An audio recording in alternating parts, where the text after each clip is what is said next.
Good to go. Great. Good evening, everyone, from beautiful Midtown Toronto, 5050 Yonge Street, headquarters of the Toronto District School Board. This is the April meeting of the Special Education Advisory Committee of the Toronto District School Board. My name is David Lepofsky. I am the chair of SEAC for this year.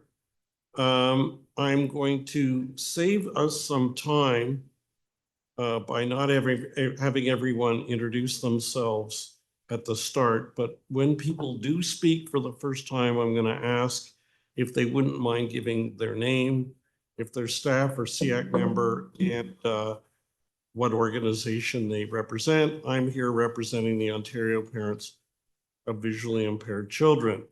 Could we begin? Tracy, can you do the land acknowledgement for us? Please stand if you're able. So we acknowledge we reside on the lands of the Mississaugas of the Anishinaabe, the Haudenosaunee Confederacy, and the Wendat. We also recognize the enduring presence of all First Nations, Métis, and Inuit peoples, as well as the importance of establishing and maintaining cultural safety through learning from Indigenous peoples and perspectives. Thank you. Thank you for all being here in person or online, and for anybody watching now or when it's archived, thank you for your interest in what we do. The Special Education Advisory Committee is appointed by the Toronto District School Board under provincial regulations that require us to be appointed in order to give advice to the board at the trustee and staff level on issues that matter to children, students, children and youth at the board who have disabilities or special education needs. And that's what we'll be doing over the next 2 hours together. I want to begin by asking for a motion to approve the agenda. Steve Lynette is online. Steve, I think we'll have time to ensure we'll get you in under other business. So fret not, and I'll be watching the clock for that purpose. So could I have a motion to approve the agenda? Leo? Seconder? Isabella. For those who don't know at home, I happen to be totally blind, and next to me is our fantastic vice chair, Tracy O'Regan, who is giving me verbal prompts of what's going on when we have to make those procedural moves. Thank you. All in favor? It passes. Any conflict of interest to be declared in relation to anything on the agenda this evening by any SEAC members?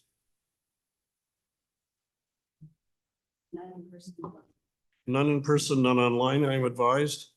Minutes. We have the minutes for the February meeting. Could I have a motion to approve the minutes, please?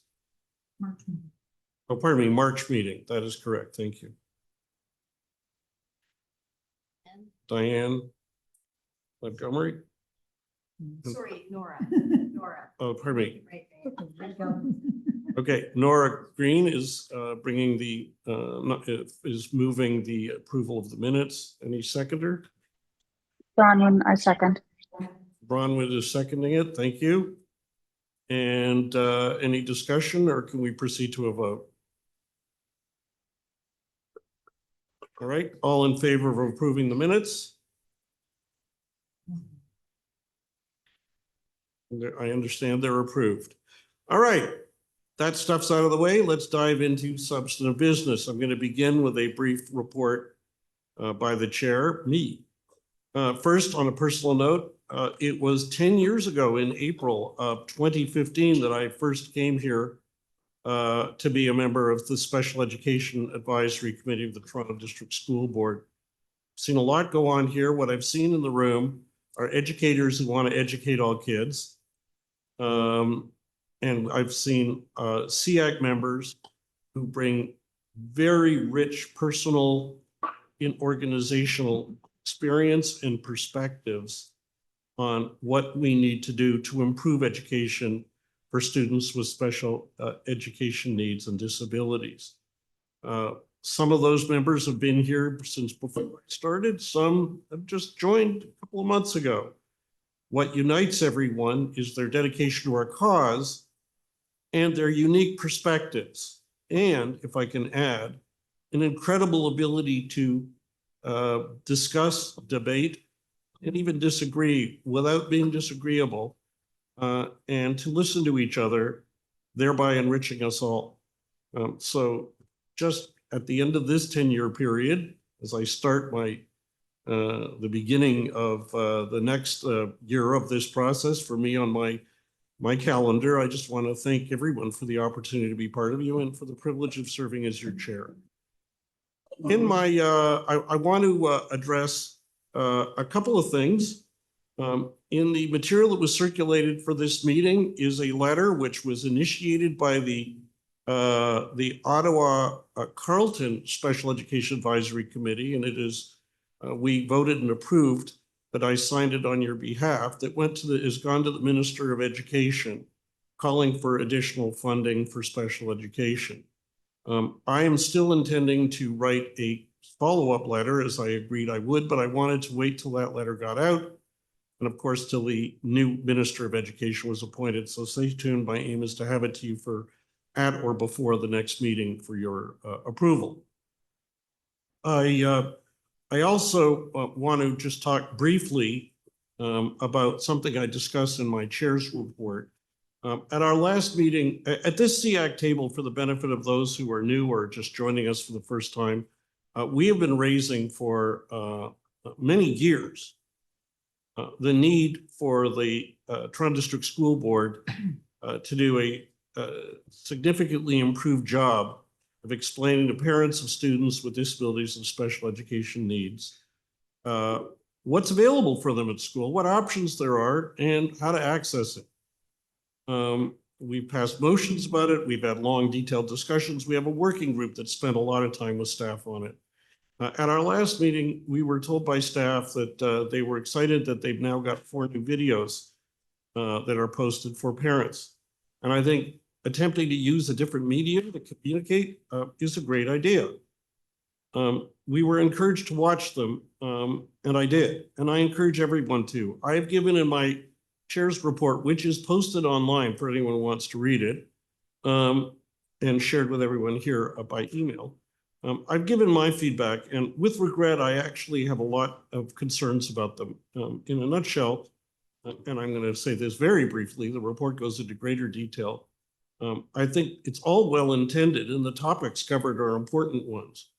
But there are several things that we've been pointing out for years, in which I regret they don't respond to or effectively address. One is that they are we've said that there's too much jargon, technical education jargon in the TDSB's website and brochures and so on for parents of students with disabilities, special education needs. Unfortunately, these videos all still are, but they don't even use the word disability. Someone who doesn't know this jargon won't even necessarily stay with them because they might not think they even pertain to their kids. They leave out a lot of key important information. My chair's report identifies it, but for example, just as an example, we at this table have been saying for months and months and months that TDSB should let parents know that parents of students with special ed needs or disabilities who are going to have an individual education plan have the opportunity to come to school if they want and have a meeting in person or online to collaborate with teaching staff on developing it, an IEP meeting.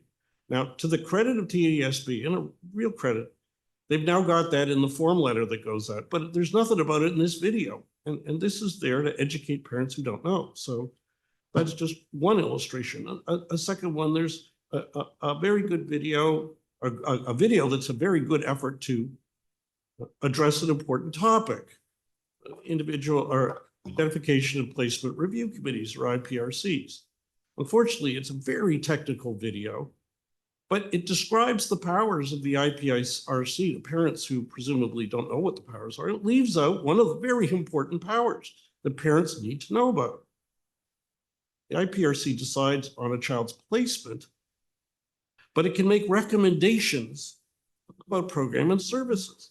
Placement alone without program and services is only part of the picture. And if the IPRC makes a recommendation about a program and services, they're not binding on the board, but they have to be taken into account when an individual education plan is developed. Surely parents should know that. But we don't expect them to. That's what the video is for. It leaves it out. So those are just some examples. I've got other concerns. There are accessibility concerns, which I put in writing. But I'm taking the time, and I want to encourage everyone on SEAC to watch them. Give your own feedback. You may disagree with me. If you do, let the staff and let us know. Or if you agree, or if you've got other concerns. I think it's really important to share our feedback. That's what we're here for. So thanks to staff for deciding to make videos, but real concerns about the resulting product. Now, that's the end of my chair's report, and I want to just ask if I may move if the report can be received so that it would be part of the minutes. Just for those who don't know the procedure, by saying received, we're simply voting that you got it, not that you agree or approve of anything in it. So could I have a seconder? Okay, and let's have a vote. All in favor?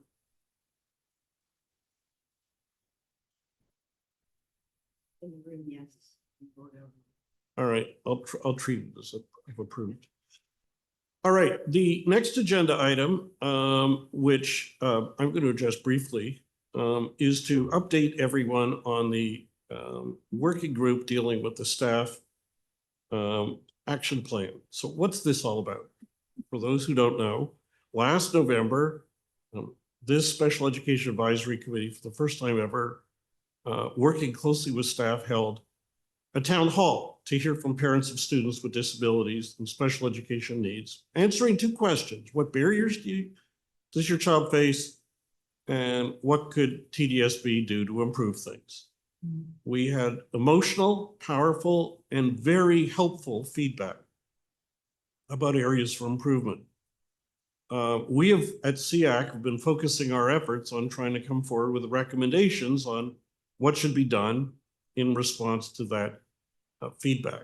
Staff asked us if we could appoint a working group that would include some SEAC members and some staff to try to work through ideas that could be included in a staff action plan. The idea that the staff would actually identify in this plan actions they're going to take to follow up. Now, this request was actually predates the town hall because staff had been wanting to develop an action plan since before that. In any event, we've had 2 meetings, and we initially approved at the February SEAC meeting at my recommendation that SEAC authorized that we take part in this for 8 weeks and see how it's going, whether we want to continue. Let me give you a very quick update. And my recommendation is that we continue it for another 2 months. And in talking to the associate director, Luis Risco, it's our shared hope that we can finish the work of the working group by the June SEAC meeting. So what's happened? For one thing, we've crystallized and attached to my report is a list of what we call low-hanging fruit actions that we think the board can and should take in response to the feedback we heard at the town hall. That grew from ideas that came from this table, from everybody. We then had 2 meetings at which and at the second one, the board had, staff asked us to share our ideas on what could be done to improve the whole process of developing and implementing individual education plans and generally accommodating the learning needs of students with disabilities and special education needs. So those of us on the working group poured our ideas on staff and they asked to clarify things when they weren't clear. And they took detailed notes. And we're in the process of setting 2 other meetings to deal with topics that staff have identified, parent engagement and staff training. We are within that rubric presenting ideas we want shared, whatever topic they fit into. Now, I will say that I think it's worth our going through these next 2 meetings. I think it's constructive, but I just want to explain 2 things. One is that so far it's been us just sharing our thoughts. At the next meetings, it's my understanding that we'll also hear back from staff where we can have a discussion, a back and forth. Okay, which of these might have problems, which might not be, what would be, what are their alternatives, and so on. So it's not just us talking and them listening. And we're looking forward to that. And the second thing is, I want to make sure, even though what we've put on the table is an aggregation of what you've all said, I still think that it's important to give SEAC members a chance in case there's anything they want to add. So my plan, subject to timing, is that at our May meeting, at our June meeting, I'm going to allocate at least some time.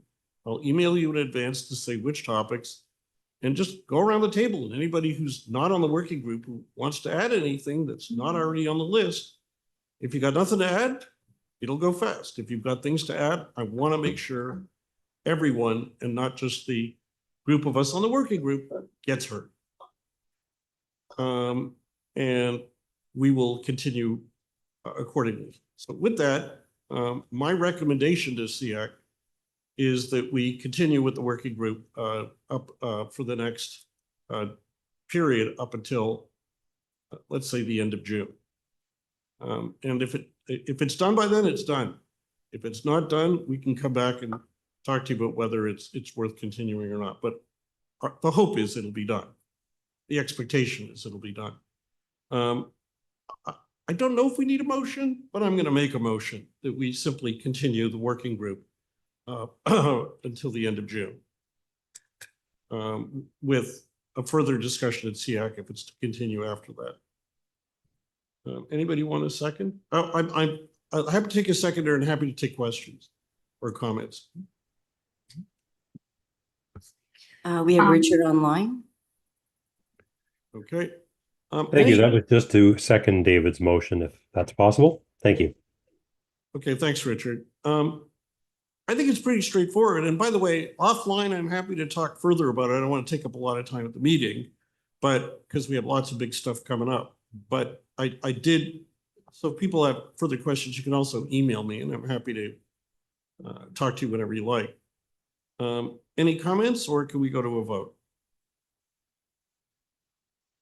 No. All right, all in favor?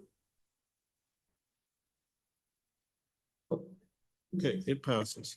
All right, next on our agenda, and a major event for us, is Clayton here? Or is he online? I am. Oh, excellent. You're in the room or you're online? Oh, great. I'm in the room through you, Chair. Why don't you come on up here? We got 3 chairs. We're a friendly bunch. I'm pleased to introduce to everybody Clayton Latouche, the new Director of Education of the Toronto District School Board. And let me begin by saying, let's give him a round of applause for taking. Clayton previously was, well, he's been working in this field for quite some time, but I first met him when he was the Assistant Deputy Minister of Education responsible for education. And we had a couple of meetings on Zoom to talk about provincial perspectives on various issues. A couple of weeks ago, we met in person, and I'm delighted that Clayton's here. I'm happy to come now. He can only stay for a half hour, so I'm frankly going to shut up. I'm going to kick it over to Clayton to say a couple of words, and then I want to go around the room and just give people a chance to share your thoughts or ask a question. Clayton, the main thing I want to say is, got a room full of people, got tons of ideas. And we're eager to share them. But I think when I met with you, I mentioned that I think what they boiled down to, in a sense, is that the board, we would strongly encourage that the board escalate the priority of meeting the needs of students with disabilities and special education needs. That's not to say nobody out there cares. We think that the frontline, at least I can tell you for sure, that I and everybody I've talked to here thinks the frontline teachers, principals, and so on want to do their best, but they've got limitations on what they can do. And some of them are organizational and structural. And it's not all budget. So it's not all the fact that we'd like more money from the province. And we're trying to come up with ideas for you on how to do that. But one of the huge things, with this, I really am going to shut up, that I think is very important is that educating students with disabilities and special education needs and tearing down the barriers can't all be the responsibility of Louise and Nandy and Debbie Donsky and the centrally assigned principals here. It's really an everybody's job. If you're doing facilities, it affects facilities. If you're doing curriculum, it affects curriculum. But we haven't seen that pattern as much as we feel there should be. So I'm not asking you to answer, I'm just planting an idea that as a new director of education, you have a chance to set a new direction. I encourage you to do that. But over to you to make a couple of opening remarks, and then I want to get Tracy to take a speakers list, and let's go. Okay, we're on. Thank you, Ms. Lepofsky, or shall I call you David? David is good. We are Thank very you, David, and through you, really pleased to have the opportunity to be in the room with SEAC, knowing the really critical and important work that you do. And I know that I can say that to any committee that meets in this room, or anyone engaged in work that supports our students across the school board and in schools. This committee holds a special place in my heart in terms of the work that you do and the students that you support. And, you know, at the risk of sounding repetitive to those who've heard me say it before, I have often operated by the principle that there are some students that are going to be successful in spite of. And that's because they may come with particular advantages that are neither good nor bad, just is, right? And because of their particular talents or abilities, cognitive or otherwise, because of the family structures that that support them, because of the financial circumstances that they're in, because of the physical attributes that they have and the way that those lend to particular successes that they enjoy. But there are some students that are going to be successful because of who you are, what you do. And when I bring it right back to the core, because of what teachers and administrators do, because of what the system does to support them. And when I think about the work that as SEAC representatives you do, I know that those are the students that you represent. The students who really require intentional commitment, focused effort, and strategic resourcing among other things in order to access learning, in order to be able to achieve outcomes that meet their potential, that rise to the level of what we know they can achieve. And so I'm particularly appreciative of the work that that this committee does because of that.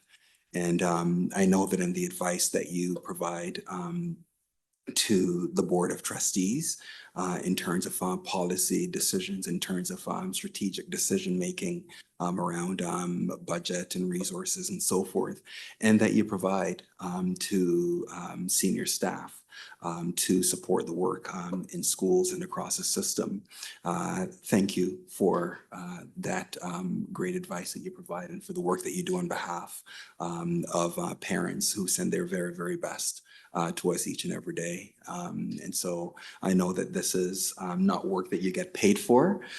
This is volunteer work, and that makes it particularly special that you're committing your time on behalf of your organizations and the constituencies that you represent to do this work on behalf of the system. It's probably not appropriate for me to call out someone in the audience, but I came in and I was really pleased to see Mary. Mary, I don't remember your last name. When I walked into the room this evening, I had the privilege of meeting Mary at a community event. I think it was a Black History Month event. I started in February and had the privilege of attending a few Black History Month events in schools and community, and since then I've had the privilege of attending various other community events and school events, and I try to spend as much time in schools as I can. But at a community event, I met Mary, who at the end of the event took the time to connect with me and share her personal connection to the really critical work that this committee supports in terms of hope, Mary, you don't mind me speaking of this, and it's too late now.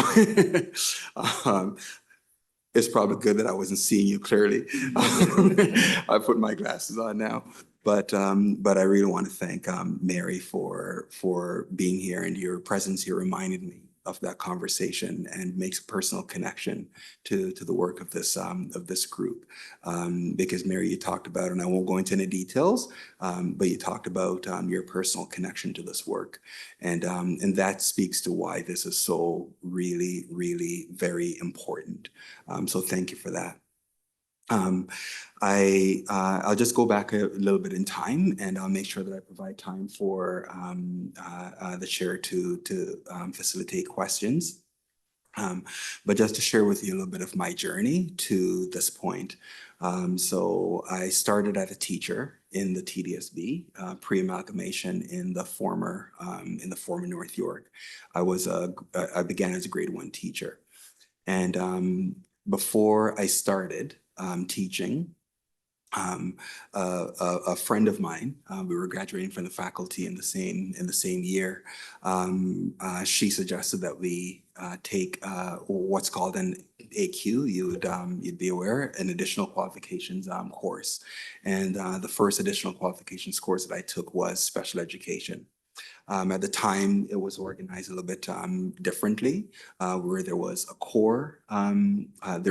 If you're doing your specialist, there were 3 parts to make up the specialist. And for each part 1, it comprised of a core and then an elective. And so there were 3 core parts that made up your specialist and 3 electives.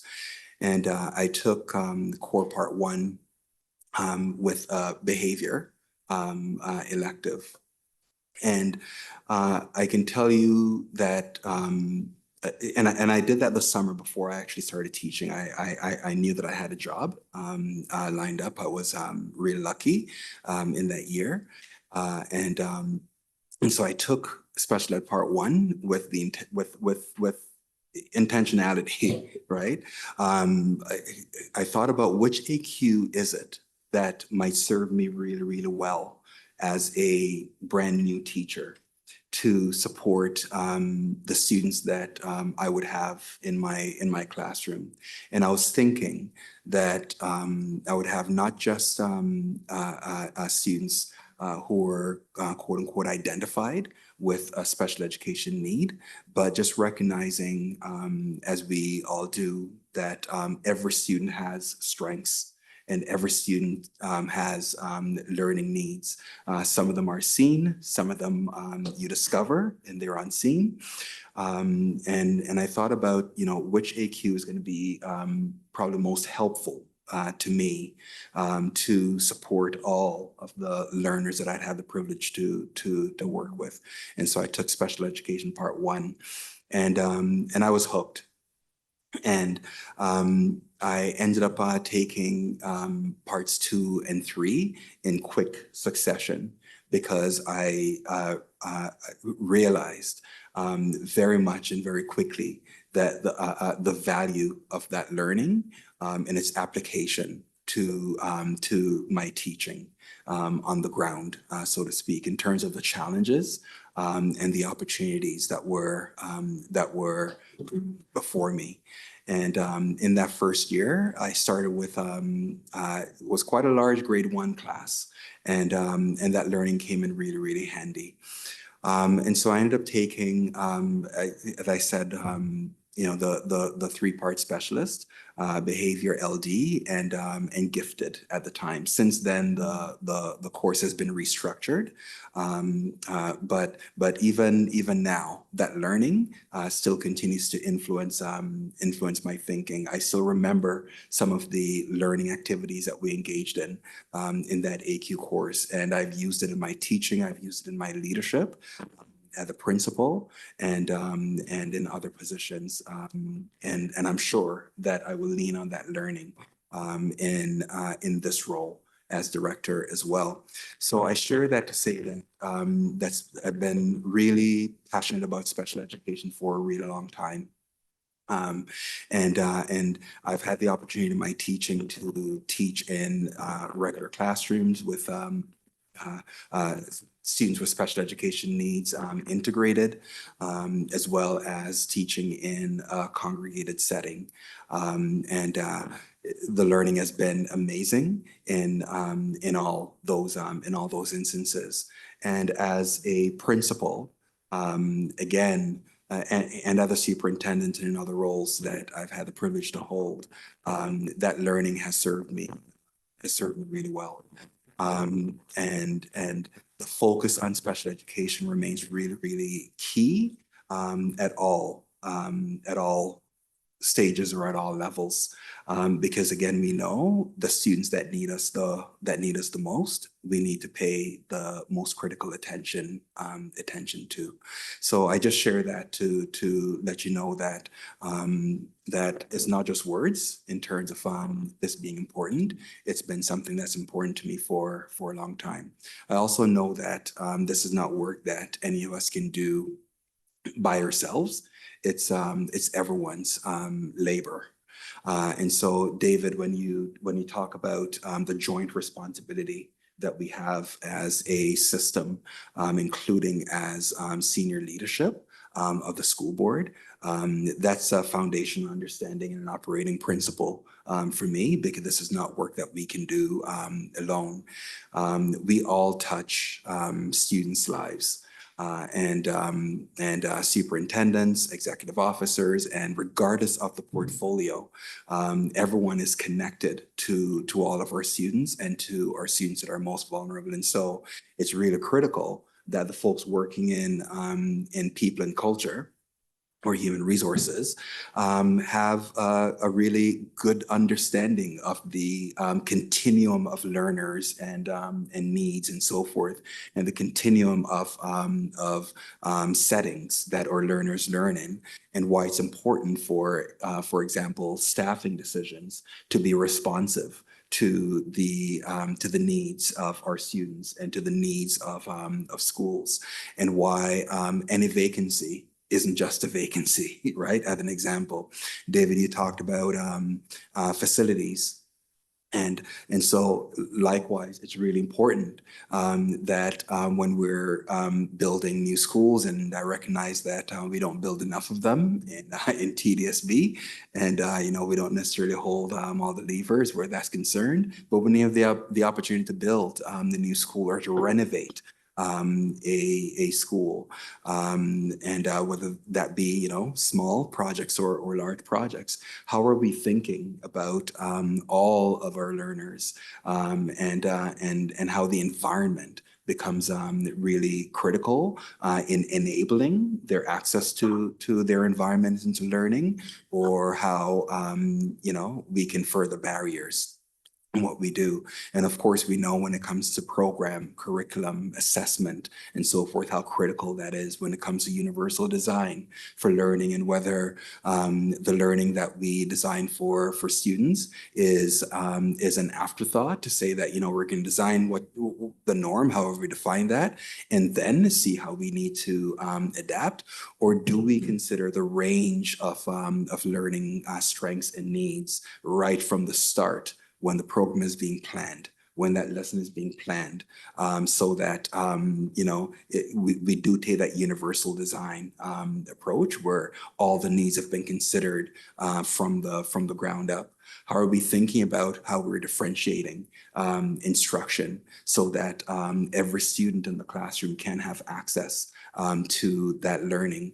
How is the assessment task differentiated to meet the way that different students access curriculum, the way that different students demonstrate their learning, and so forth. So all of that is important, and there's no one's job in the board that is not connected in some way, shape, or form to meeting the needs of students with disabilities and or special education needs. And so, you know, I say that, David, to just kind of piggyback on that thought, going back to our conversation, that I believe that that's just a foundational you know, approach or understanding that we need to take. I'm thinking right now about reading instruction, right, as an example, and just making connections to the Ontario Human Rights Commission's right to read report, and the way that that has been grounded in research influencing how we teach reading. And, you know, what are we paying attention to in terms of strategies and pedagogy that that is based and grounded in evidence and research and science, and approaches that we know is systematic and can make a difference, and how does this approach sort of meet the needs of all learners, including those learners with special education needs, as opposed to teaching everybody one way and then thinking of something different for the students that that the research has shown do not access learning and outcomes in the same way. So there's nothing that we can do at the system that doesn't connect in very real ways that have real impact or not to you know, for students with special education needs or students with disabilities. So in terms of where I've been, as I mentioned, I started as a teacher in the TDSB, and then moved as a vice principal to the York Region District School Board, and worked as the vice principal there in a couple of schools, and moved into a principal position, and had the opportunity as a principal to work in schools as well as in a centrally assigned position, and then moved into a superintendent role in the York Board, and as a superintendent, I worked in various portfolios. So special education was never an assigned portfolio. I was not a Debbie Donsky or Nandy Palmer, but again, always knew and saw that special education was still core to any role. And so very much operated that way. And it's also really, it became very evident, right, all through the system, about, you know, the students that we needed to pay critical and close attention to. And so as a superintendent, when I thought about, you know, which situations or files really demanded my attention, either because of things that I noticed or things that came to my attention. Many of those situations were situations involving students with special education needs. And one of the things that I certainly have worried about and do worry about is we know that oftentimes the families of students with disabilities or special education needs need to advocate very strongly. But we also know that that not all students have the advantage of having families, parents, guardians, caregivers, and others who know the system well and know how to navigate the system. And so, David, when you talk about, for example, the language, right, that we use, that language that the layperson can understand, right? To know what we're talking about. Do they understand the processes in order to get attention, get service? And so when I think about the equity work that we do, it has real practical connections and practical impact. It's about who has access and who needs support to gain access, and as a system, are we paying attention to in just those areas and just those situations and with just those folks who are exercising voice, or do we see where there's a need and respond because it's the right thing to do, and because every student requires our attention and deserves our attention, and every family deserves our attention. And I was speaking the other day at an event, and was reminded about a principal that I worked with. She was my principal, who always said that parents send their very, very best to school. They don't they don't keep their best ones at home and send the rest. And so like, that's really every family, right? The kids we have are the kids we have, and every family deserves our very best. Both those that again know how to navigate, know how to access the system, and those that do not. And so when it comes to the work that this committee does, and the work that Louise, Nandy, and Debbie lead, but that we all engage in and do, it really is about making sure that we're putting systems in place that will guarantee support for every child and youth that needs that support, and not just the lucky ones that know how to ask for it, know how to advocate for it, and know how to get it.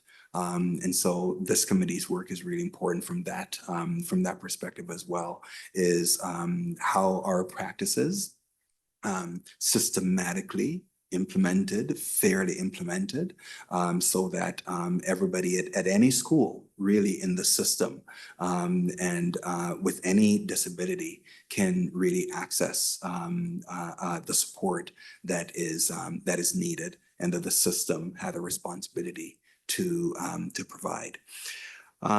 So after going back to my story, after being a superintendent in a couple of different areas of the board, and I had responsibility at points for human resource services, for facilities, for operations, so staffing across the system, for leader selection and development, so principals, vice principals, and so forth. I had the privilege to work with over time across a wide span of areas.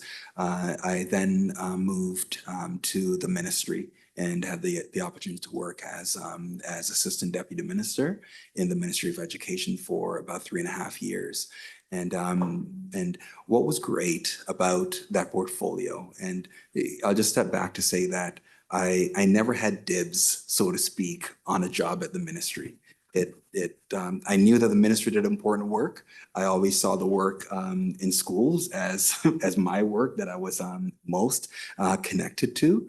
But the opportunity presented itself, and as I explored it, you know, the portfolio is what drew me. And the portfolio is ADM, Assistant Deputy Minister for the Student Support and Field Services Division, included work across 4 branches that I have responsibility for. One branch was Field Services. And so there are 5 field services offices, really 8, but there's some that are grouped together across the province. And they provide liaison support to school boards and are really the public's access point into the ministry. And so through field services, the regional offices, oftentimes when parents were at their sort of last rope, you know, working through school boards, or they needed to know where to start, they would reach out to the regional offices and get navigation support. And so certainly there was a connection there to the special ed. I also that branch also had French as a second language, private schools, and international education. And I also had the mental health branch, the special education branch, and as well the provincial and demonstration schools. And you may be familiar with the provincial and demonstration schools. They are 7 schools across the province that are directly operated by the Ministry of Education and not through school boards, supporting students who are blind or partially sighted or deafblind, students who are deaf or hard of hearing, and students with severe learning disabilities. And so that gave me as well some real insight into part of the continuum of special education services across the province that I didn't have a deep knowledge of prior to this role. And certainly in my role with oversight of special education, my learning curve was certainly very steep. As I learned what special education delivery looked like across the province, and as well learned about some of the real challenges in supporting students with special education needs across the province. So we're able to move some things forward, and some things we didn't get as far during my time as I certainly wanted to get. But we all pick up where others leave off, just as I'm doing so in this particular role, and was pleased to then be selected as the director for this board. And I'm here now, ready to dig into the work, including into the work of special education under the leadership of Louise, Nandi, and Debbie. The last thing that I'll say is the same event that I referenced, where I was speaking and made and recalled the words of a former principal. I had the opportunity, just pulling again on our conversation, David, I had the opportunity to reinforce very much that message. In my comments, there was the Unleashing Learning conference. It's an annual conference in TDSB that I understand has been ongoing for about 20 years, or I think maybe 23 years. It's largely technology focused, with strong connections to meeting the spectrum of priorities and learning priorities and needs in the system. And certainly special education is a part of that, through our connection to equity, to mental health, and to instruction and so forth, and had the opportunity in my comments, as well as in response to questions that came from the floor at that time, to reinforce that message that special education is really everyone's work, and that fundamentally while there are many aspects of that work that need to that need our attention and need to be addressed, that at the core, much of that work comes down to program and instruction and assessment. We know that needs to happen within a context of an environment that supports teachers in terms of capacity, that supports the resources that are provided through be that education assistance or special needs assistance and so forth.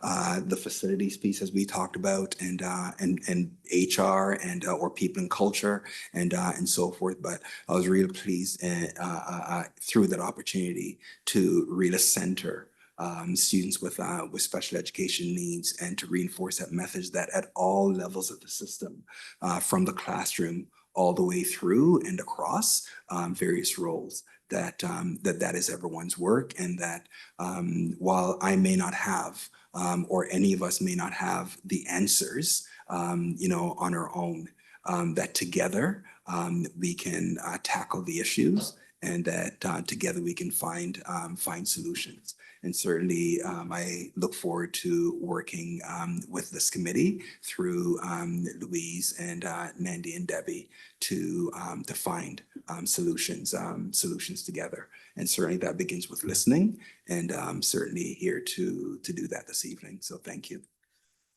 Listen, thank you very much. I want to tell everybody, in my 33 years of working at the Ontario government, we had a turn of phrase I learned when you were briefing an assistant deputy minister, a minister, or deputy minister, which is for the really bright ones. You only had to tell them something once.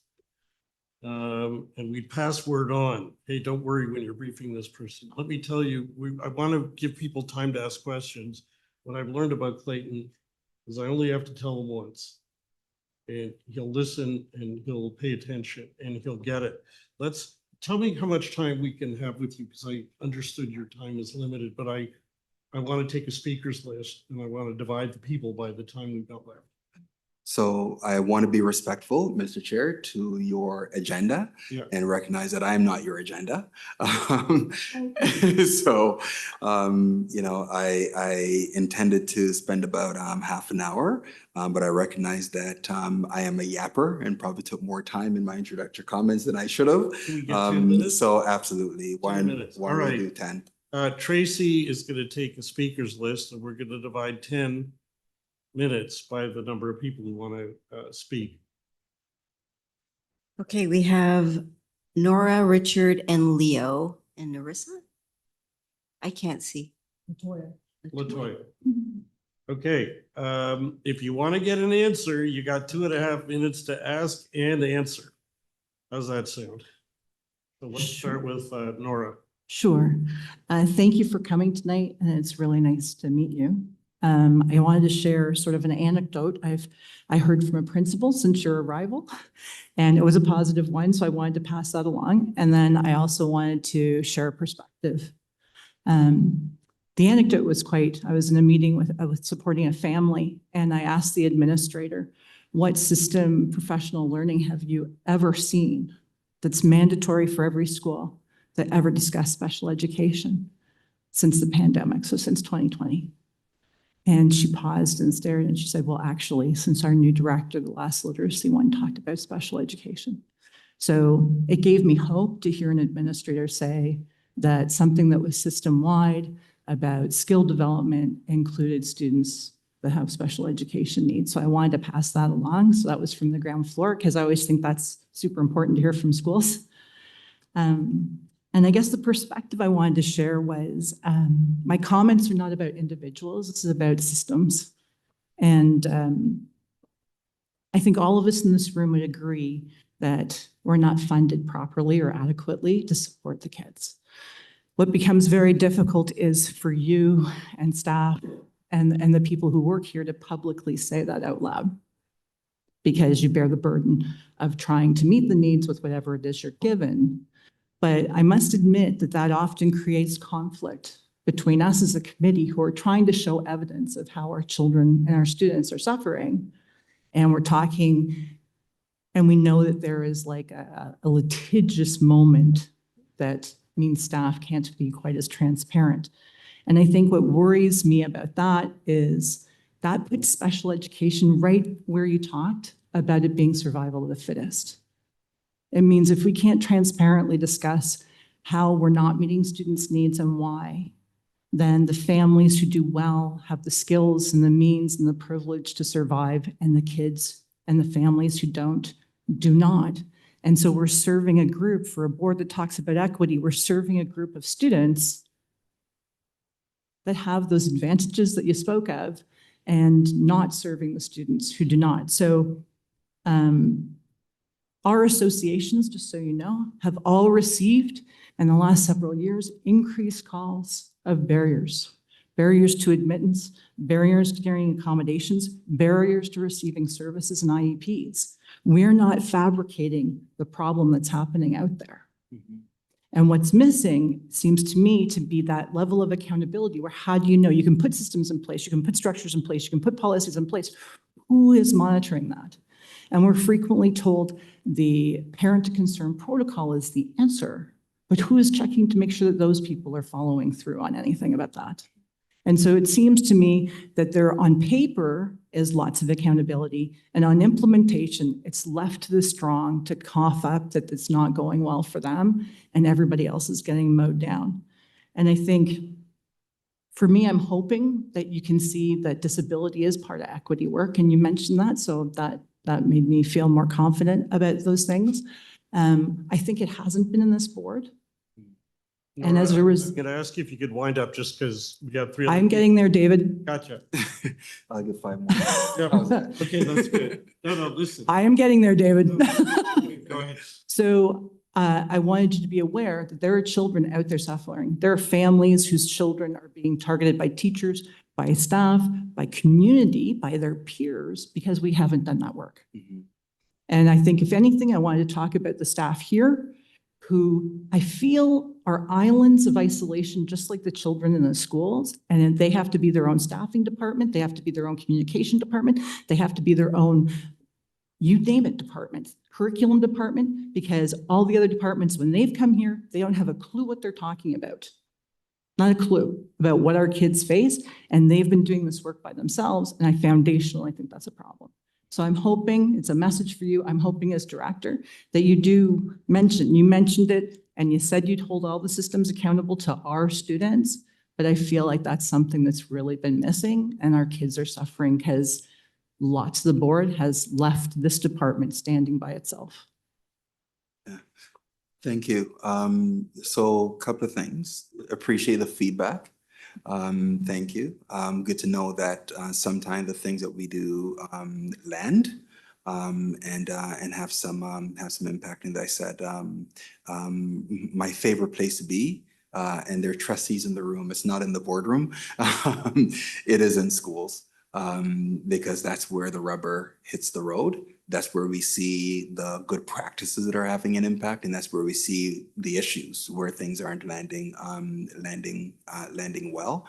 And that's where we also hear, like, how is it really going, and get good advice around areas where we need to pay attention. So I appreciate the feedback, and I think and I hear the question and I hear the feedback, and know that I'm taking that away, and it will feed forward into the conversations that we are having, and we are having those conversations. So be assured of that. So a couple of things. You will never hear me turn away more money, or turn down or ignore the opportunity to ask for more money. I know that that money solves a lot of problems, right? So that's granted. I'm sworn to secrecy about the work that happened behind the veil in my former life of the ministry and so forth. But what I can say to you is that through the work of the Special Education Success for All branch and the work of the ministry, we really tried at the ministry level to work in an integrated fashion across divisions. So we had my area that had lead response for special education. There's been some reorganization in the ministry since then. And the special education success for all branches actually shifted now to the program, to the student achievement division, where the curriculum area. And you know, I can see lots of advantages to looking at how that work happens in an integrated way under one assistant deputy minister, as opposed to two areas trying to make that happen. But we also know that special education cuts across all of the other areas as well.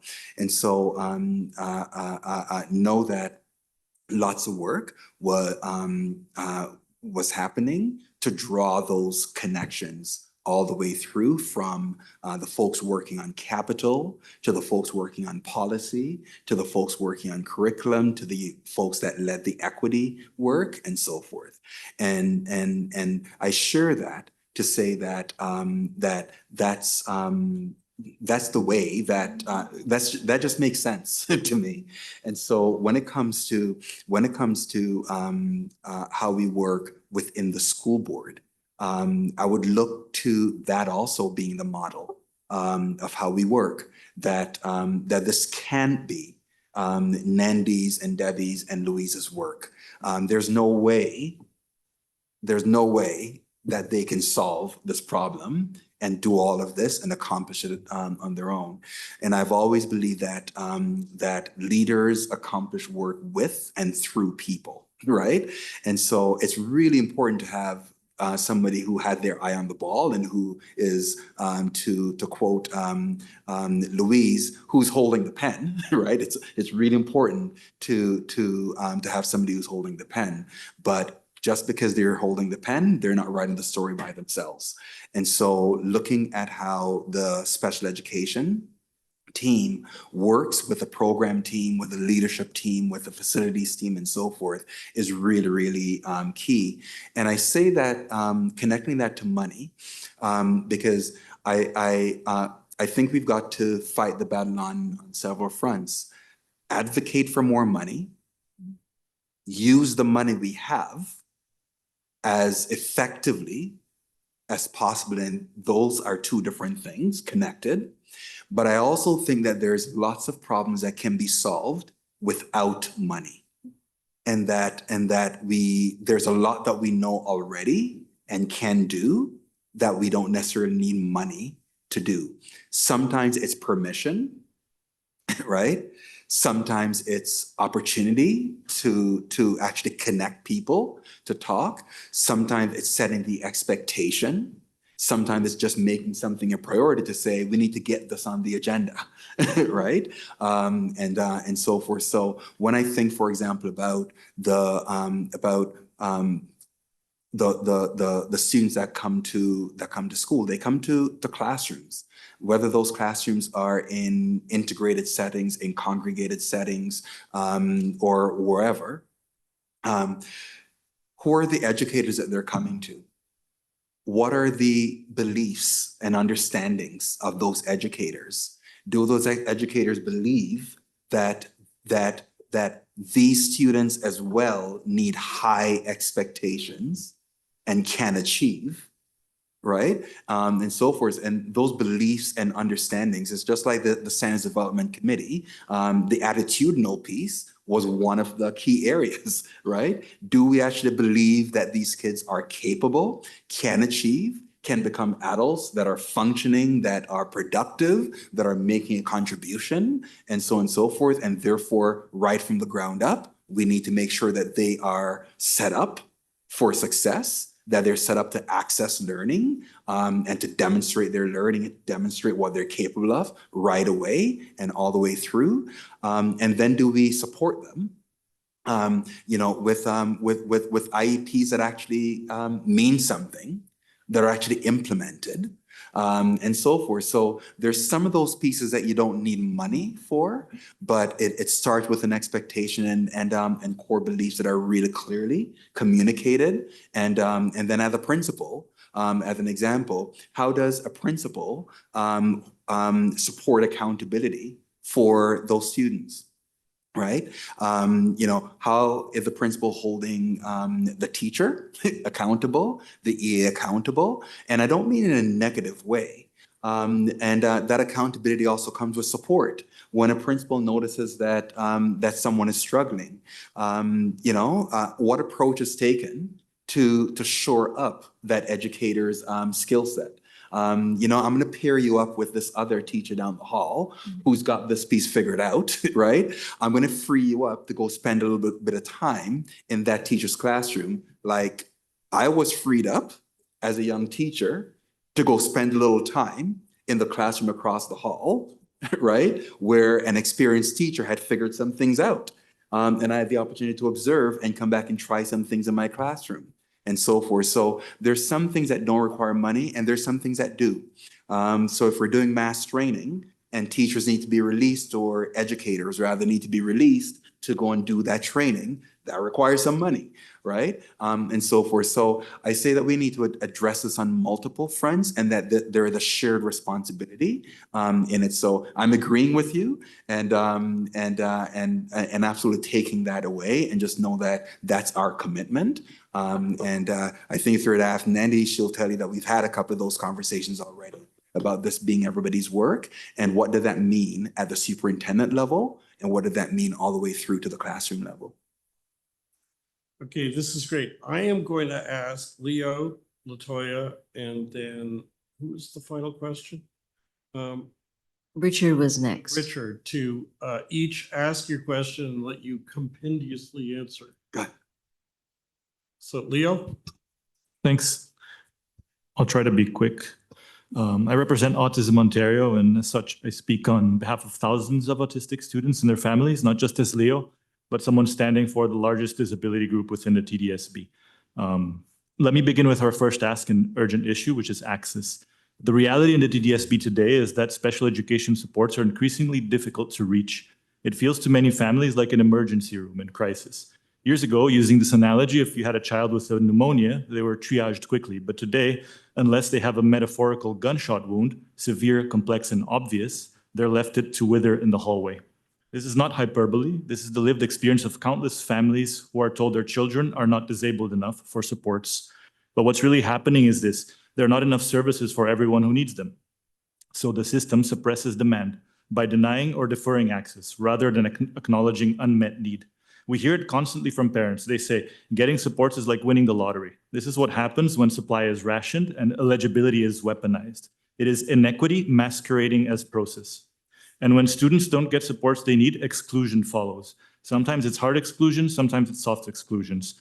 This is how the system quietly tells a child you don't belong. And that's the opposite of inclusion. Which brings me to my second point, the growing pattern across Ontario of boards closing specialized placements under the guise of inclusion. We are watching this happen in the Ottawa Carleton District School Board, where 39 specialized program classes are under review for closure. We've seen it in Peel, where communication classes were cut, despite clear evidence they worked. Limestone removed all of its stealth-contained classes and consolidated supports. In each case, boards didn't cite cost. They couldn't because of the Supreme Court's Moore decision, which prohibits using funding limitations as a justification for denying needed supports. So instead, they used progressive language: equity, modernization, inclusive transformation. But let me be blunt. Inclusion in these cases is just austerity with better PR. That is the risk we see on the horizon in the TDSB. Inclusion becomes a pretext, a rhetorical shield to reduce services and avoid political pushback, because cutting special education is easier than cutting enrichment or arts or sports or programs for the community and seniors. But our kids shouldn't pay that price. True inclusion is not ideology, it is not budget strategy, it is individualized, it is resourced, it is chosen by families. It means ensuring students can belong, not just be physically placed in the learning environment. And finally, just to wrap up, my final ask, and it's a very simple one: collaboration. While we've had positive and appreciated interactions with a few dedicated staff members, I would say that the general experience has often felt transactional, sometimes even performative. Feedback from us is typically met with, "We'll take it under advisement." And that's where it ends. The tone from some has frequently been authoritative and not collaborative. That is not just disappointing, it's alienating. It suggests we are seen as stakeholders to be managed, not partners in shaping education. So here, just to recap the three things I'm asking. One, acknowledge and address the access crisis in special education. Concede that the system doesn't meet needs and start planning for how it can. A good start is establishing an exclusions no tolerance policy. Number two, be vigilant against the use of inclusion as an euphemism for cuts. Don't follow the unfortunate path we've seen in other boards. And three, please direct your staff to work collaborative with us. No more stakeholder management. Autism Ontario believes in partnership. We are not here to be managed, but to contribute. We are not an obstacle. We are the community. Let's work together for the kids. Thanks. Okay, next is Toya. Hi, thank you so much. I've enjoyed hearing your very intentional work and efforts in terms of really understanding the families and the school systems for disabled children. And one of the points you made, some students will be successful in spite of, and I would like to see that that is something that becomes communicated right throughout TDSB, where there is an understanding that some students, yes, they will excel. But for some students who are disabled, and even those that I will say, quote unquote, do not look disabled, they do need support. So some challenges some parents have also mentioned to me is, their child who has impulsivity issues,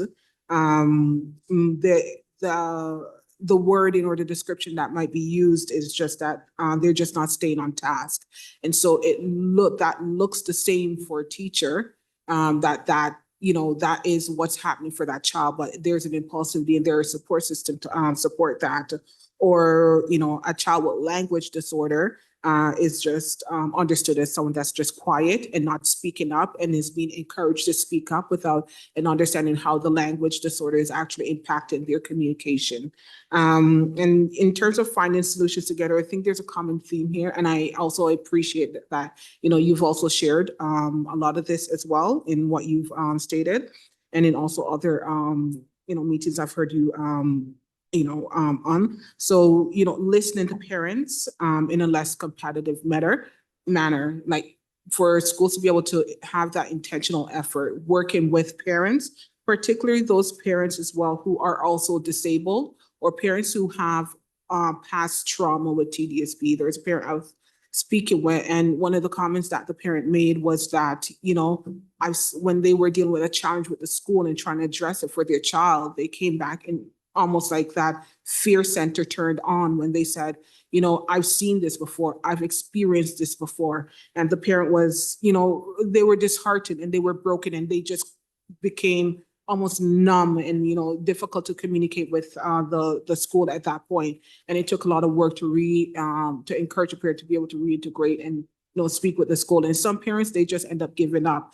So if we can help to have that cultural change amongst TDSB, and I know, this is a one-day job for you to be able to do that, but, it's like, in the future, how do we look towards making that shift so that way parents feel like they are not the problem when they are raising a problem, that they are part of that conversation, that they're not seen as someone who's being combative, that they're not seen as someone who doesn't belong in the conversation. Because there are some educators that do get it right, some principals that do get it right, and sort of have that inviting in and using less distancing languages, where it's just like, oh, the mom or the dad wants this, so we're just going to do it. And that really puts a lot of shame in the conversation. And we want more parents' voices to be in there because parents are handing off their precious goods.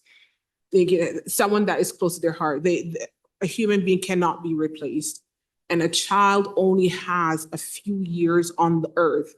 So what we want to be able to do is see for our disabled children who probably have less experience in education because of some of the challenges that they've had earlier on. We want those disabled children to feel like in that classroom, success is part of their story and that they can have that internal realization. And just one last thing here, just borrowing from my son here, when I spoke to him about some of the, I want to call them red tape to get into an IPRC and what that means. And what he said to me in that, as he was having his meltdown was, well, why can't they just do it better this time? And I want to leave that with you to say, coming in here, at TDSB at this point, my belief is that you'll be able to take from what we have already learned and, let's do some of these things better so that way our disabled students can be able to feel like they matter, and the parents can also feel like their voice matter, that they're not the problem, that they are part of the solution. Latoya, thank you. And Richard, who's online. Thank you, David. Yes, so it'll be quick. My question is, what is the biggest challenge that you have identified already at the TDSB to tackle first with the greatest impact in terms of special education, and what steps are you currently taking, and what specifically can this SEAC do to support you, the board, and staff to achieve the intended result ahead of any timeline you have already identified for this challenge and goal that you're looking towards? Thank you. Some of it's feedback, some of it are concrete questions, but over to you. Thank you. And I missed who asked the last question. Richard. Richard. Okay, thank you. I apologize. Okay. My brain can be a little bit of a sieve, so I just want to make sure I make note of the question. What's Okay. first? Got you. Good. All right, so started with Leo talking about from Autism Ontario, talking about essentially access, right? And how do we avoid working in an emergency room, delivering core services without feeling like we're in a crisis all the time, and sort of emergency room metaphor. And how do we talk straight, so to speak, and call a spade, and make sure that inclusion is not code for cuts, as an example. And how do we work in partnership with in your case, Autism Ontario, with SEAC. But I really heard that as a theme going through to what Latoya talked about in terms of partnerships with parents as well. So what I take away from those two questions in that particular point is really working in the spirit of partnership, right? And making sure that it feels that way and that it looks that way in practical ways as well. Latoya, you also in the examples that you gave, made me think about knowing each learner. So, when you talk about, why a child might be interacting with the learning or with their peers or with the adults in a particular way, is it because we think the child is unwilling, unable, or is it because of, a language disorder? And if we understood that child's sort of makeup in that way, how would we think differently about the intentions of that child, about what the behavior is intending to communicate, right, to us, and so forth, just as an example, and really working from a standpoint of problem solving, right, and finding a way together. And Richard, you say the big question for last. Thanks very much, Richard. What problem have I identified and what have I solved already, or when I'm intending to do that? All really great points. And as you were sharing your question, Richard, I started going through, a few observations, already. I try to get out to a couple of schools each week as much as I can, sometimes with events and so forth, a little bit more. Last week, regrettably, I did not get into a school, and I'm feeling it. So I intend to make up for that this week. But as I'm interacting with administrators, with students, and with educators, what am I seeing in the conversations that I'm having with senior team, and with others? What is it that I'm seeing? And Richard, I don't want this to appear in any way that I'm dodging your question, because I'm not. What I will say, in terms of the biggest challenge and what's my plan to address it, I can tell you that some of the things that I've talked about already, are among some of the issues. If I were to pick something and give you an answer, I would certainly be thinking about the attitudinal piece, beginning with a belief, fundamentally, that every child matters and deserves our very best. Because I think without that foundational attitude, everything else becomes a barrier, or it becomes performative, or we won't necessarily persist until we find a solution. So that might sound kind of light and fluffy, but you can tell the Standards Development Committee that's light and fluffy, because they identified that attitudinal piece as a significant barrier. And so, we know that works in an intersectional way with all of the other barriers and opportunities. But for me, that becomes really foundational, that who is this child? Do I see this child and that this child matters like any other child? When I see a child in a wheelchair, does that cause me to, if I were to be honest with myself, and me standing in the place of every other teacher, educator, EA, principal, superintendent, do I see this individual as I think LaToya said, the parent's precious one, right?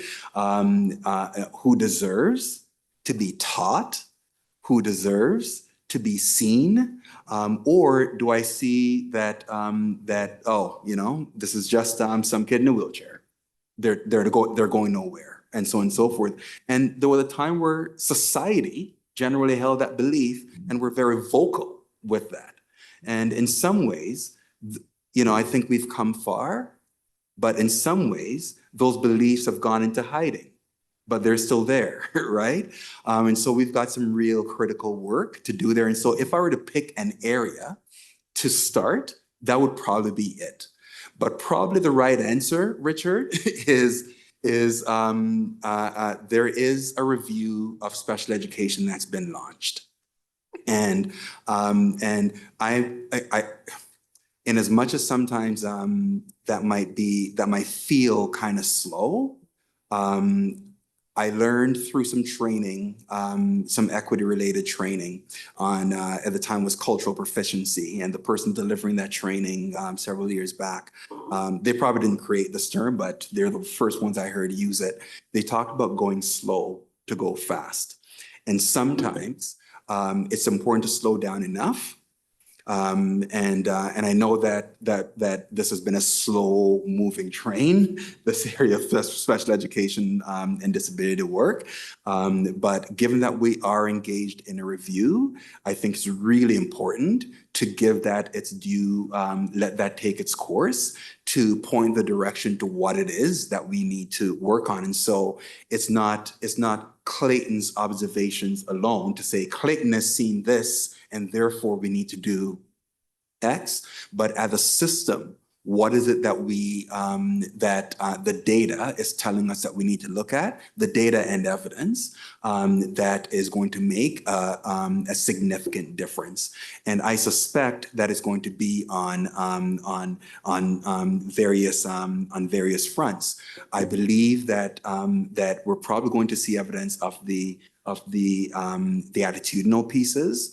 I believe that there are going to be some elements there around capacity building, right? And when we talk, for example, even about knowing learners, knowing the learner, what does that mean for the range of students with special education needs and disability that there may be? What does it mean to understand that autism is a continuum, and to meet one student with autism is to meet one student with autism? And while there are some general, themes and sort of patterns and so forth, every child is not a carbon copy of the other, and so we just can't say what's good for the goose is good for the gander, so to speak. So what does it mean to really know the learner? What does it mean to actually take a psychoeducational assessment or speech and language assessment and understand what that is telling us about how to know that learner, and then what to do with that information? How do I turn the information that comes through that assessment into strategy, right? Into decisions in my planning as an educator. If I'm seeing certain key themes coming through, 6 psychoeducational assessments or 5 SLP or speech language pathology speech and language assessments, what are they telling me about what I need to pay attention to in my school as a school leader and so forth. So I think all these pieces are really, really important. So I suspect that capacity building for our educators and for leaders is going to be something that we'll need to pay attention to. But I don't want to get ahead of a review that has started, but I'm really, really eager to see the results.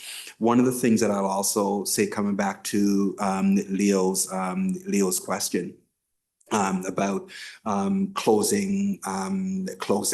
I believe the term in TDSB is ISPs, intensive support programs. Here's what I understand. I understand that TDSB has actually opened, more ISPs overall year over year than have been closed.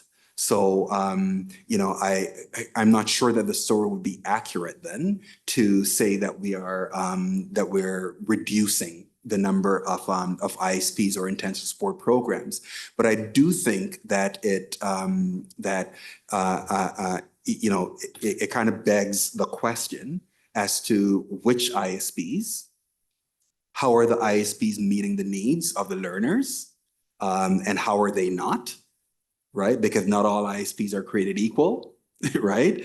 And just because an ISP served needs 10 years ago, a lot has changed. Research has changed. What we know now is more than what we knew before, and so forth. So should we be looking at different constitutions, so to speak, of ISPs to meet the needs of today's learners in today's context and so forth? So that would be something that I'd want to see, right, coming out of the review or coming out of our observations and our conversations, as we go forward. One of the things I wonder about, for example, is speaking of the autism, and I understand that this is Clayton speaking, right, off the cuff. This isn't the TDSB declaring that this is the way we're doing things, but a wondering, for example, is do we need multiple ISPs that are strictly autism based?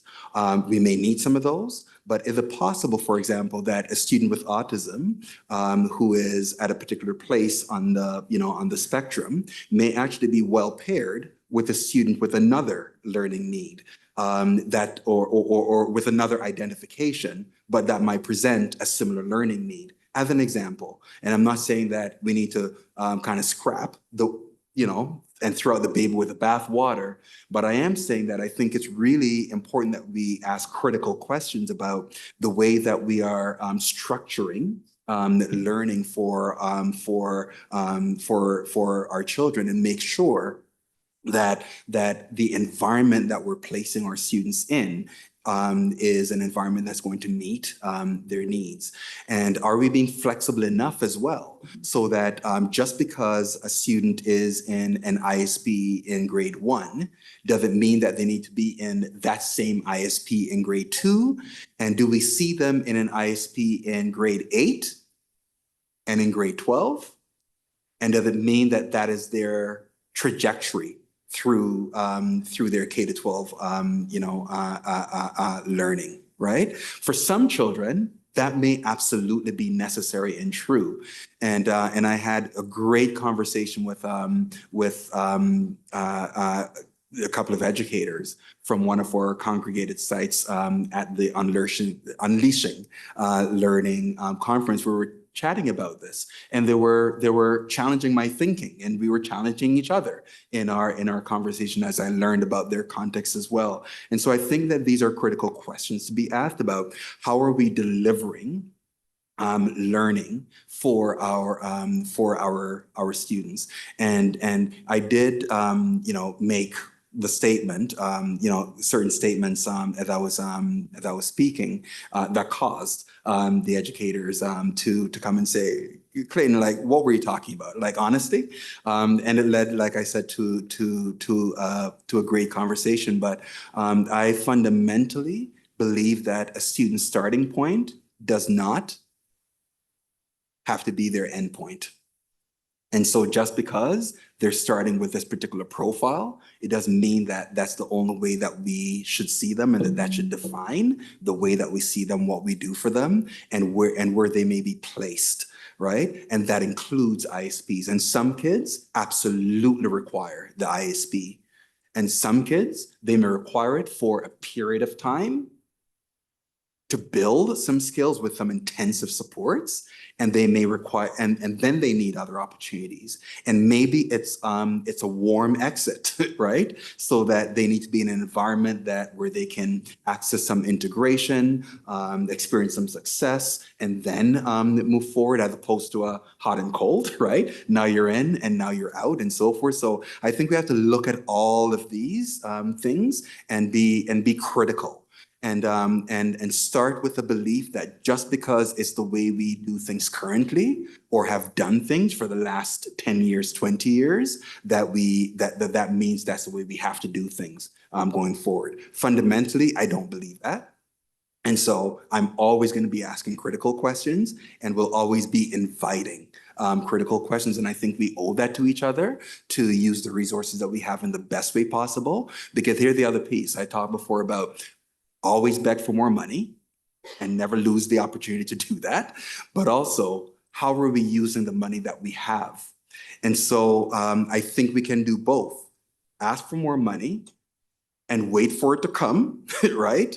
But understand that if it doesn't come right away, how do we use what we've got and maximize that use? And so sometimes it means shifting it around, spending it differently. Maybe if we're going to be integrating some more kids who are ready for that, maybe it means that we need to close out some other opportunity to get the resources in order to support the kids that deserve the opportunity for integration, but they need the support for that to go well, right? Because if we're not going to get more money from somewhere, we got to find it from within, right? And so, it's not necessarily a lockstep, right? That we do this and then we do that. I think it's looking at all these things together, and again, engaging in the conversation, engaging in the partnership, and so forth. The last thing that I will say, and that always a lot of last, how did the 10 minutes go, David? You've still got kind of the last thing, see, I shouldn't have said that, because now the last thing just vanished from my mind. Told you that my brain's a sieve. Let's see if it'll come back. That's gone, but you'll just have to invite me back for me to come back and remember what I said. Yeah, but now I remember. I think this piece around collaboration is really, really, really important. And I think a lot of times we talk about collaboration and we just assume that we know how to do it. Collaboration is a skill. right? It's an attitude, it's an approach, but it's a skill and it takes skill. It takes intention and so forth. And, you know, one of the things that's important in there is to really start with respect. Right, that I respect the expertise that you bring, and sometimes that expertise is not learned or learned expertise, you know, that comes from, you know, with a degree and years of studying a particular thing. That's important, but sometimes that expertise is knowing your kid. Right? Because the parent is or caregiver is the child's first teacher, right? And really respecting that expertise. And, you know, just confession, as you talked, LaToya, I was remembering being a principal and remembering having a conversation with a parent. And we were actually sitting around a table. It was a follow-up meeting to a meeting where the psychoeducational assessment had been shared with a parent, and the parent through that psychoed, you know, learned about diagnosis for their child, and what I actually thought back to was a comment that I made that was actually quite insensitive. And I made the comment with the intention to actually help, right? But instead, it actually caused harm.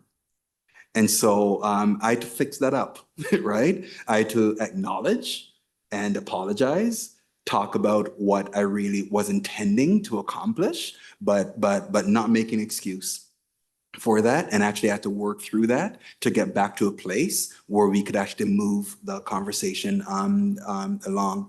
And I think back to kind of bring it back home to this context. I think the way that we relate to each other as people becomes really, really important, and respecting just people as people in the way that we speak to each other. And do we speak in a way that maintains the other person's integrity and dignity? Or do we speak to someone in a way that puts them down, put their work down, and so on and so forth? And I think that's true for this committee as you speak to each other and as staff to the committee and vice versa. What happens in the room, what happens outside of the room, and so forth. And it's true in our schools as well, as educators speak with parents, as educators speak with each other, with their school leaders, and as school leaders speak with parents. So I think back to just that spirit, going back to both of your comments, that spirit of collaboration and that spirit of partnership, and to not take it for granted that we know how to do that.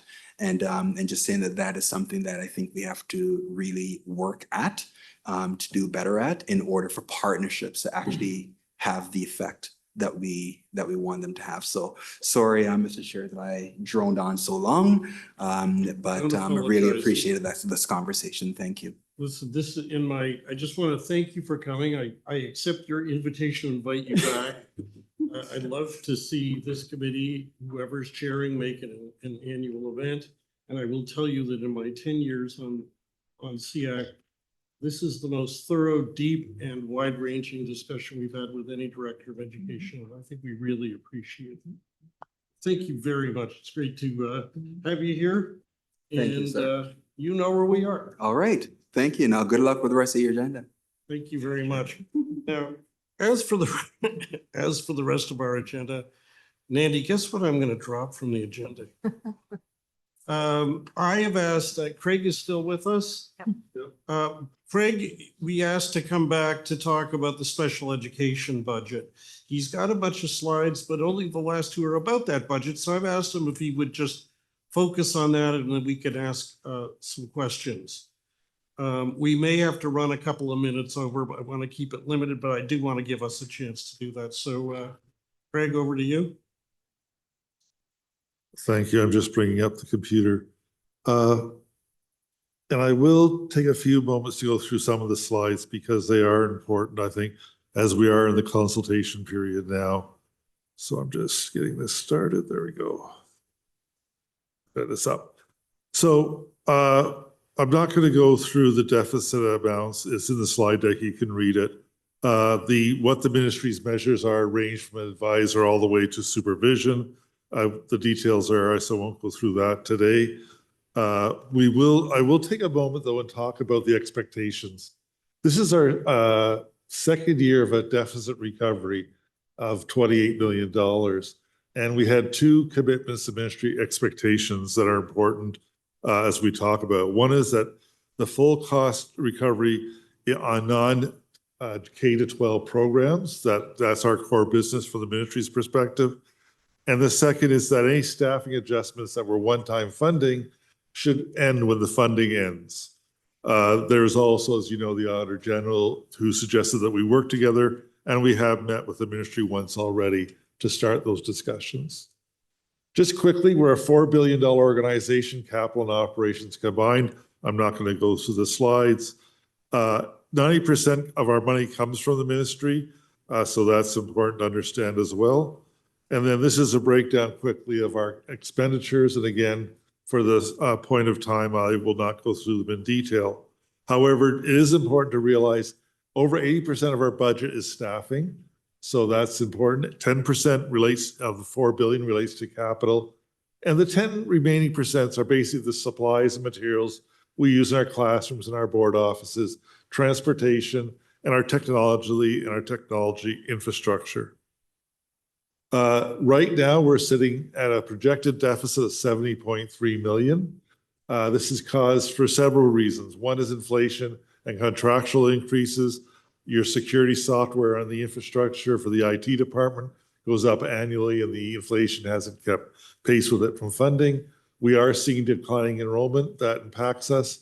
And obviously, with the certain economics and situations happening in the world right now, our international students are also dropping in enrollment.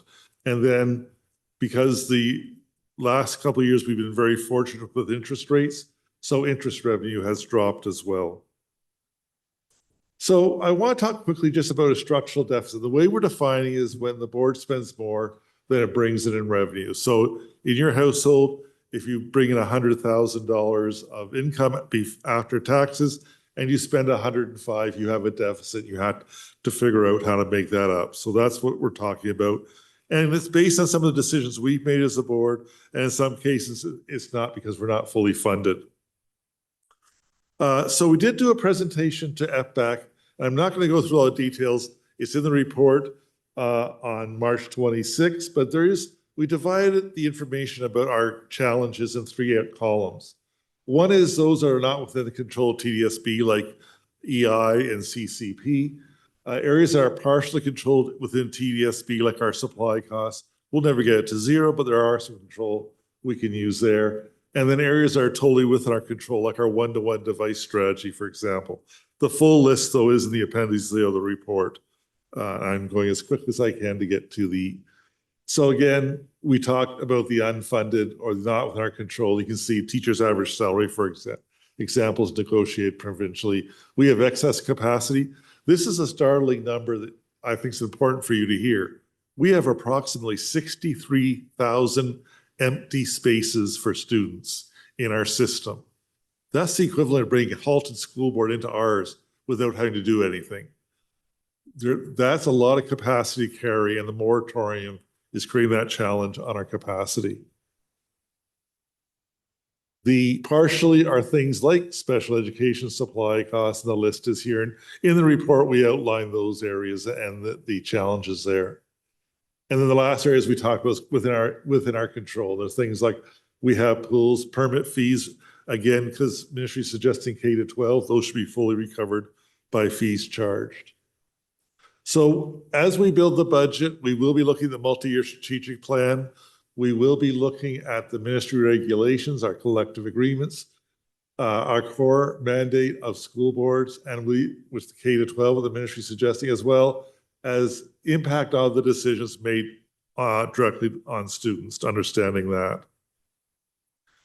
what's our next steps? And this is important. I just want to take a brief pause here. So this is another opportunity for consultation tonight. We are doing town halls. We had our first one on April 10th. It was here in the boardroom. It was a hybrid. And then tomorrow we are going to Harbord Collegiate for an in-person. And the Thursday night, we're going to be out at Wilburn doing an in-person. And next week, we'll be at Burnham Thorpe doing it in person. We're also meeting with the Student Senate and the students, inviting all the students to come to a session on April 24th. Craig, I'm sorry to interrupt, but I really want to encourage you, whatever I just got a couple consultations you're seconds. holding, we have you have an obligation to consult us on the special education budget. And we'd really like to hear about the special education budget. No, I understand that, but I do think it's important to understand where your input can be given.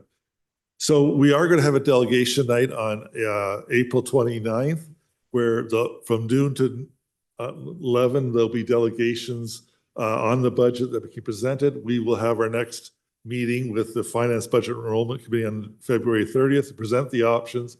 There will be a survey coming out as well that you can have your feedback submitted in that way. And then we'll be updating the trustees when we hear about the grants in later April. So going to what the chair asked to talk about is special ed spending. And I did the 24-25, which is the most current. So right now we have about 1,958.5 teachers deployed, both elementary and secondary and special education. And I included in the dollar amount the department head allowances for those staff to get department head allowances. So those 1,958 teachers are approximately $243.5 million. And all the numbers here are in millions of dollars. The supply costs for those teachers when they're absent, we're estimating is about $7.9 million. And then teacher assistants, SNAs, for the most part, we have about 1,961.5 of those, and there's 154.4 million spent on that. And as one thing I can stop a quick moment here and just talk about is, and you'll see it in our board report in March when we bring staffing forward to the trustees. We say that both in our elementary and our secondary teacher appendices of that report, as well as in the special ed support page, that these are estimates based on our best information, and that the special education department will redeploy the allocation as they see fit to meet the students' needs. So if they need to take and have an extra teacher, they may take 2 less SNAs, or they may take some paraprofessionals and move them into teacher line, or vice versa. But we do give the flexibility, and we note it to our trustees in the report that's presented to them. The next line is the classroom resources. So that's from school budgets to some of the central resources, and that's about $17.7 million. And then allocated to special education, paraprofessionals, and there's different percentages of their time that are allocated, but the net allocation of staff, paraprofessionals in salaries and benefits is about 1,187 approximately, for about $87.7 million. The paraprofessionals operating cost, that's me, I'm doing the slides. Mandy's asking if I do. The paraprofessionals operating costs for their materials, is about $2.1 million. Professional development is only $200,000. That may sound low, but realize that we have a lot of grants that come in my old vernacular, they're PPS, but I think they're called REPs now. So that's where both of the PD takes place. We have principals in special education at our schools, and there's 21 of those, and it's approximately $4 million of cost. And the associated school office staff that work with the principals are about 18.5 or $3.1 million. And then the coordinators and consultants that support program delivery of special education in our schools, there's 50 of those people. I include their supplies here, and the total cost is about $7.3 million. And then our ECPP program is currently forecast to be $17.7 million. So in total, our expenditures on special education that we attribute to special education are $545.6 million. Then what we do, and this is a challenge, but this is the way the ministry looks at the special ed envelope. And why I'm saying that is there are other supports in schools, the regular classroom teachers that are there to support special education students, but aren't part of this calculation. In a similar way, though, there are costs such as transportation that are not included in this number as well. But this is the ministry's way of calculating the envelope for special education. So as the previous slide pointed out, we had 545.6 million of expenditures. We have other revenues, and that's some cross-billing between us and Toronto Catholic for staff that we share with them. And so our net expenditures are $545.3 million. What the grant calculation, the envelope calculation does is it takes the self-contained class allocation and says those students more accurately, those teachers in those self-contained classes are funded through the People Foundation grant, or the Classroom Foundation grant, I think it's called now, the new language of the core ed. So it contributes and says 73.5 million of the regular classrooms teachers are supporting the funding for those teachers is being supported within the from the self-contained. The next item is just an in and out. This is the special ed equipment amount, and it's formula based, and we get 13.4 million of funding for C equipment, and that is calculated as a negative there. So our incremental expenditures after you take out the self-contained and special ed equipment is $458.4 million. Our total funding in special education, anticipated based on our most current information and revised estimates, is $419.9 million, or therefore we're spending in excess of our funding of $38.5 million. So that was the information I was asked to present, as well as the information on the consultation and the budget development. Through you, Chair, happy to take any questions. Can we take a list of questions? I am going to propose that we go over a few minutes because this is important material. Can we do it? Can you take a list of questions? Mm-hmm. Nora would like to speak. Who else? Yep. Thanks so much, Craig. I want to find out how many questions we got first. Actually, I only see Nora. Okay, Nora and then me. Go ahead, Nora. Okay, so Craig, I'm hoping you can help me understand a little better. Sure. So there's the there's the core funding. And then if we take special ed out here, because that's supposed to be on top of whatever additional cost special education students may face, right? Yeah. So what I did just to play around with was I took there's 1.2 approximate billion dollars for elementary teachers, right? That's all for all the kids. Is that correct? Yeah, I mean, I don't have the exact Yeah, number, but I was using the close enough for financial illustration facts, purposes. right? I Yep. was using financial facts, so it was 1.2. So then I started figuring out, so how much money would that approximately be per person, per student, right? So I divided it by the elementary enrollment in the same document, and it came up to about $7,800 a kid. So then I went to the ISP section of the special ed report, and it was a couple of years ago, so it was about 5,000 kids in ISPs.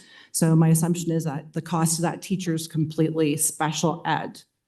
So when I calculated, if you took the $7,800 per kid that's in an ISP, it was about $40 million.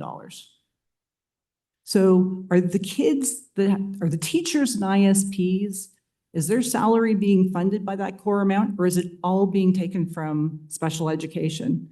Because whenever I hear a little bit, I always feel like I've looked, you haven't done this, but I've watched people present special ed or the whole board budget, and they've almost weaponized the budget against disability about saying oh, and the special ed kids are taking up all your money and we've had to fund it from other pots. I'm not confident they get all that they're supposed to get out of the core part, because the spec ed part's supposed to be above and beyond what they automatically get per kid from the core. And you mentioned something about that. So that's what I was trying to understand better. Okay, so I'll try to do it again for you. And Sorry. No, this is all very good. This is good for all of us. So no problem at all. So special education funding is supposed to be spent on incremental special education spending. The challenge with the calculation of that is there are costs like library teachers and regular classroom teachers that are supporting students that are integrated in the regular classroom. Those costs are not being in the calculation you're seeing here today, but they are costs that are supporting special ed. But they should be, right? Yes, they should Okay, be. okay. Like student transportation for special ed students is not included in the calculation you're seeing. Right. The self-contained classroom allocation is saying for those students that are in self-contained classes, and it takes the enrollment for those students, it says their funding comes from the regular grant classroom grant. Okay. So 73.5 million it's not moved mechanically, but it's moved in this formula, because this is just a formula. Okay. So it says, we're going to give credit, so to speak, against your expenses for those students in self-contained classes that are supported, that if they weren't self-contained, they'd be in the regular classroom. Right. So that's at 73.5. My numbers are bad tonight. And then the special equipment allocation is just an in and out, they're doing the math on there. But that's what the gap is, how it's calculated. Rightly or wrongly, it doesn't pick up all the costs, and it doesn't attribute all the cost to support special ed in the calculation of expenditures. Because library teacher is a great example. If that library teacher supported 3 students for a day here and a day there, how do you attribute that? And that's the challenge. It's a rough model. The only advantage to the model, it's used consistently across the province. So it's consistently similar across the province for that. But it does have weaknesses. It doesn't pick up all the costs to support special Right. ed. I guess my point would be like they're entitled to what everybody gets. And then this is supposed to be for the additional costs on Yes. top. And then my second question would be about the paraprofessionals. So we're paying for like OTs, SLPs, psychologists and social workers, right? Yeah. And I think Louisa answered this for me once. Special ed is not paying for all of them. Is No. that correct? It's a not. portion of that Portion. population. Yes. Okay, I just wanted to clarify that because they would support non-special education students as well. And so, Yes, they do. Yes. okay, so special ed's paying for some and some other pot is paying for others. That's correct. Thank you. Thank you. Okay, Isabella wanted a question, and then we're going to move to final reports. Go Okay. ahead. Thank you. Thank you for your presentation. I'm always overwhelmed by all the numbers. But the 38 million shortfall, how do you compensate for that? Or does it just go into the general deficit? The reason why I'm asking is because one of the things that quite often, at least, happens, and I'm made aware of as a parent, is that the principals are constantly, every year around this time, they say that their teachers are being cut, right? And so is that how some of the gap is being met? I'm asking that precisely because right now I'm aware that 2 schools are being cut, 2 congregated sites. And the only reason why I know about this is because my son is attending one of them and is the former student of another. And one is being cut, one teacher, and the other is being cut too. The reasons for that weren't exactly even clear, but what I believe is that the formula that's being followed is that students I guess that the DD classes can have up to 8 students or 10 students. Well, one thing I just wanted to say is that, for example, with congregated sites, students have multiple exceptionalities. And I mean, according to the Education Act, and specifically the section on special education program and services, it does say that for classrooms with autistic pupils, aphasics, and for pupils with multiple handicaps, for whom one handicap is not dominant, 6 pupils is the must. So I'm not sure why this is happening, why this isn't being observed, and it just seems that this is sprung on principals every year, and it gets parents extremely anxious. Why? Because it's all about safety. Our students, 8 students in a classroom, you cannot evacuate safely students if there is an alarm.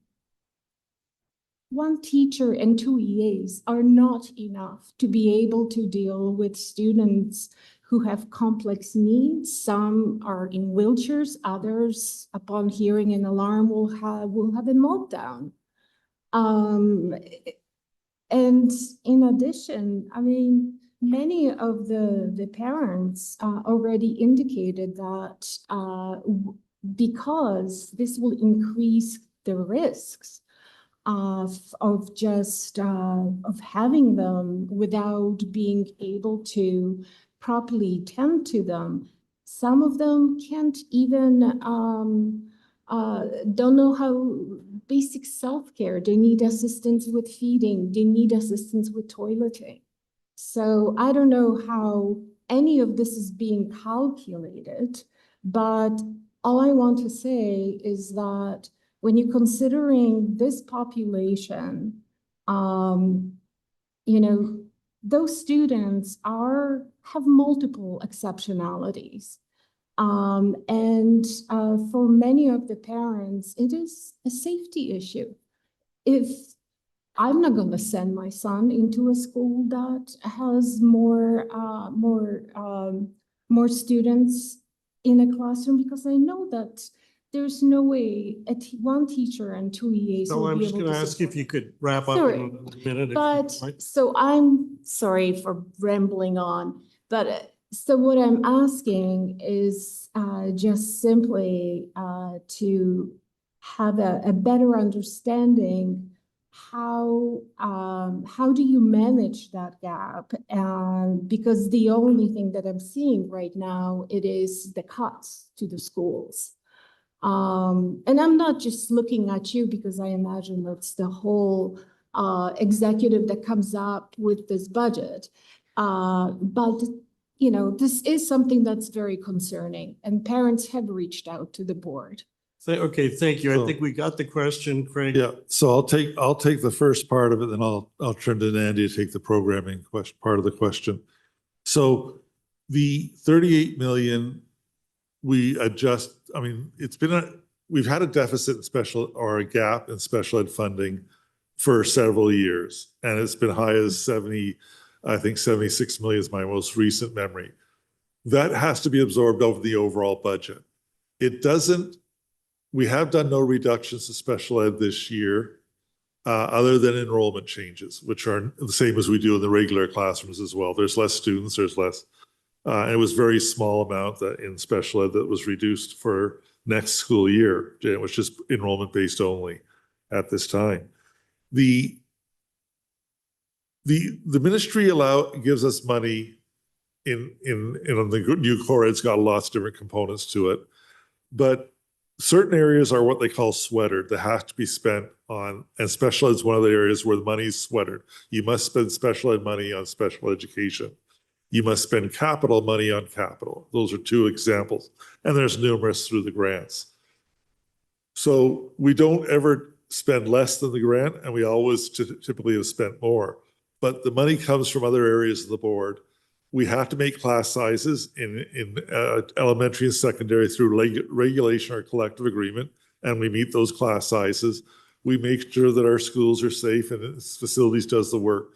But that's the challenge that the staff and trustees face, is how do you balance the budget and competing needs? So really, the 38 million comes from other areas of the budget where there's flexibility in how we provide resources to schools and central departments. And I'll let Nandy talk to more of the class size within special ed. Nandy, do you want to do that now, or should we deal with it when we deal with your staffing discussion more broadly, which I swear is going to happen in May? Yeah, staffing in May. Just because I'm just checking with the staff because we have IT staff and the like that work until a certain, and so. Right. if we do it in May, that'd be great. Okay. Okay, but if you could also maybe have a chat with Isabel, because I know that I don't want you to have to wait till then. If there's a chance to have a conversation, that would be great. I have a very quick question, and I'm going to propose extending the meeting for 10 minutes. Craig, the special education budget presumably aims at students who fall within the Education Act's definition of special education students. Those who are exceptional pupils, who have exceptionalities. However, there are students of the board who have disabilities who the board must serve and must accommodate, and who face barriers and have added needs, but who don't fall within that definition, such as kids with ADHD.